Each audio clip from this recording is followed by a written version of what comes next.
వాళ్ళ ఆవేదన అన్నీ కూడా ఈరోజు బయటపడి ఒక్కొక్కరు ఒక్కొక్క సంతకంతో ఒక ఆయుధం లాగా గవర్నమెంట్కి పంపించడానికి ఈరోజు ముందుకు వచ్చి సంతకాలు పెట్టడం కూడా జరిగింది. ఎన్ని బాధలు అంటే, ఎన్ని అబద్ధాలు చెప్పినారంటే, చక్కగా జగన్మోహన్ రెడ్డి గారి గవర్నమెంట్లో అన్ని సంక్షేమ పథకాలు కానీ, అభివృద్ధి కార్యక్రమాలు కానీ అన్నీ కూడా చాలా బాగా జరుగుతూ ఉన్నాయి.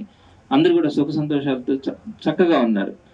ఏదైతే చంద్రబాబు నాయుడు గారు ఎలక్షన్స్కి ముందు ఎట్టైనా సరే ఈసారి గెలవాలా అన్న ఆలోచనతో చెప్పినటువంటి అబద్ధం చెప్పకుండా అనేకమైనటువంటి అబద్ధాలు మోసాలు చేసి అవన్నిటిని కూడా ఈరోజు ఏవైతే కొత్తగా చేయకున్నా పర్వాలే, ఆల్రెడీ జగన్మోహన్ రెడ్డి గారు అలవాటు చేసినటువంటి కార్యక్రమాలు కానీ, అదేవిధంగా జగన్మోహన్ రెడ్డి గారు తీసుకొచ్చినటువంటి డెవలప్మెంట్ యాక్టివిటీస్, మెడికల్ కాలేజెస్ కానీ, పోర్టులు కానీ, ఇవన్నీ కూడా ఫిషింగ్ హార్బర్లు కానీ, ఇవన్నీ కూడా ఏ ఒక్కటి కూడా అటు సంక్షేమ పథకాలు కానీ, డెవలప్మెంట్ యాక్టివిటీస్ కానీ కొత్తవి చేయకపోగా ఆల్రెడీ ఉండే వాటిని నాశనం చేస్తున్నటువంటి ఘనత ఈ కుటుంబ ప్రభుత్వానికి చెందుతుంది.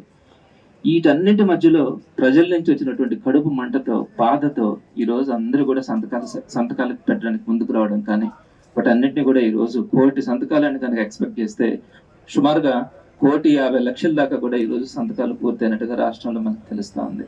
ఇంత స్పందన, ఇంకా 3 సంవత్సరాల అధికారం ఉంది కూటమి ప్రభుత్వానికి, అయినా కూడా ఈరోజు ఎవరు కూడా లెక్క చేయనటువంటి పరిస్థితి.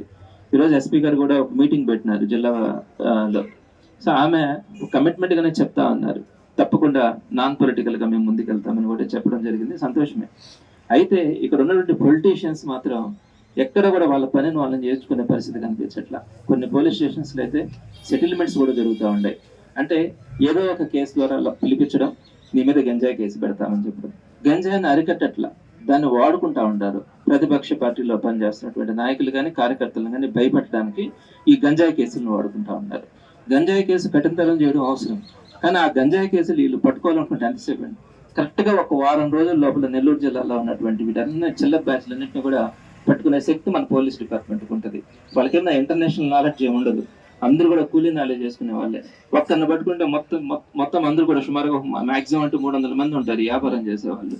వారందరినీ కూడా పట్టుకునే శక్తి వాళ్ళ దగ్గర ఉంటుంది, కానీ వాళ్ళని పట్టుకొని ఇచ్చే పరిస్థితి ఈ రాజకీయ నాయకుల దగ్గర లేదు. కేవలం ఆ గంజాయి కేసులను వాడుకొని ప్రతిపక్షంలో ఎవరైతే పనిచేస్తూ ఉంటారో వాళ్ళని పట్టుకురావడం, నీ మీద గంజాయి కేసు పెడతాం, లేకపోతే ఆ తెలుగుదేశం పార్టీ నాయకుడి దగ్గరికి వెళ్ళి మాట్లాడుకోకు, వాళ్ళతో మాట్లాడుకుంటే నీ మీద ఈ కేసులు లేకుండా నువ్వు ఎందుకు ప్రశాంతంగా ఉంటావు, నువ్వు నీ కుటుంబంతో బతకచ్చు అని వాళ్ళకి చెప్తున్నటువంటి సలహాలు వింటా ఉంటే చాలా అసహ్యంగా ఉంది. గతంలో ఎప్పుడు కూడా నెల్లూరు జిల్లా రాజకీయాలన్నా, నెల్లూరు జిల్లా పరిస్థితులు చూస్తే కూడా ఏ రోజు కూడా మనకు అటువంటి పరిస్థితులు కనపడవు. ఈ రోజు ఇందాక ప్రసన్న కుమార్ రెడ్డి అని చెప్పినట్టుగా బీహార్ కంటే దారుణమైనటువంటి పరిస్థితి మనం చూస్తా ఉన్నాం.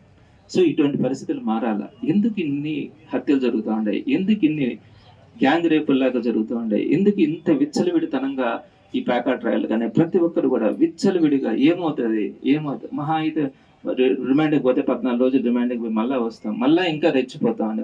పోతే రాజకీయ పార్టీలకు అతీతంగా ప్రతి ఒక్కరు కూడా ఈరోజు ఎవరైతే అనుకుంటా ఉంటారేమో ఈరోజు మాకు అధికారం ఉంది, మేము ఇవన్నీ కూడా చేయగలుగుతా ఉన్నాం, అందరినీ కంట్రోల్ చేయగలుగుతా ఉన్నాం, ఈ పోలీసుల్ని కానీ మొత్తాన్ని అధికారాన్ని చేతిలో పెట్టుకొని విచ్చలవిడితనాన్ని ప్రోత్సహిస్తా ఉన్నాం అనుకుంటారేమో. తప్పకుండా ఈరోజు ఎవరైతే దాన్ని ఎంకరేజ్ చేస్తూ ఉంటారో వాళ్ళందరూ బాధపడే పరిస్థితి కూడా దగ్గరలోనే ఉంటుంది. అంటే పోలీస్ డిపార్ట్మెంట్ కూడా ఒక మంచి డిపార్ట్మెంట్ అయితే ఉంది, కానీ వాళ్ళని చక్కగా పని చేయించుకునే కనుక ఈ రాజకీయ నాయకులు కనుక వదిలితేనే ఈ వ్యవస్థ బాగుపడేదానికి ఉంటుంది. టోటల్గా ఈ నెల్లూరు జిల్లా కూడా బాగుపడేదానికి అవకాశం ఉంటుంది. కాబట్టి ఈ 1 కోటి సంతకాల ఉద్యమం కేవలం మెడికల్ కాలేజీ మాత్రమే అని ప్రతిపక్షాలు కానీ, ప్రజలు కానీ ఎవరు అనుకోవట్లా.